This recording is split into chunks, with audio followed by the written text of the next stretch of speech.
Our guest is Ambassador Carmen Lomellin, the permanent representative of the United States to the Organization of American States, with its headquarters in Washington, D.C.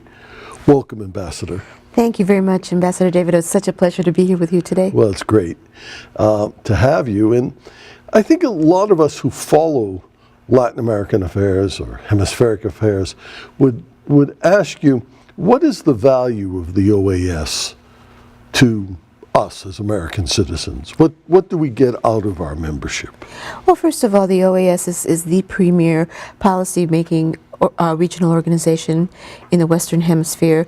It is really the only regional organization where the United States and Canada are both members, and it's an essential forum in moving forward U.S. foreign policy on issues and areas of concern to the United States and to its citizens.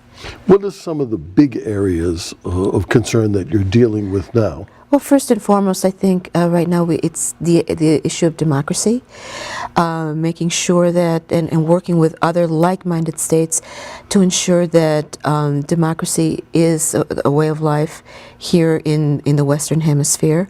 If you look at the history of the region, as recent as 25 years ago, we had many dictatorships.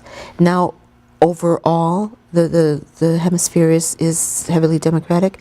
There are instances where it's not the form of democracy that we would like to see, but they are no longer military dictatorships. So democracy is important. Also, hemispheric security, citizen security. That is one issue that is of such importance to the citizens of the Western Hemisphere. And there is a collective understanding that addressing citizen security and security overall cannot be done by just one country. It's truly a cross-cutting issue that affects all of our countries, and working together we can really address the issues of security. I agree with you totally that overall the Western Hemisphere is far more democratic than it had been when I was a kid. But we see retrogressive governments in various countries chipping away at what we consider essential freedoms and essential elements of democracy. Is there a role for the OAS in confronting that? Absolutely. The OAS has the Inter-American Democratic Charter as one of its basic documents, which incidentally came out of the Quebec Summit of the Americas. And that document lays out what indeed a democratic state is or should be, and all the rights that are protected under this charter.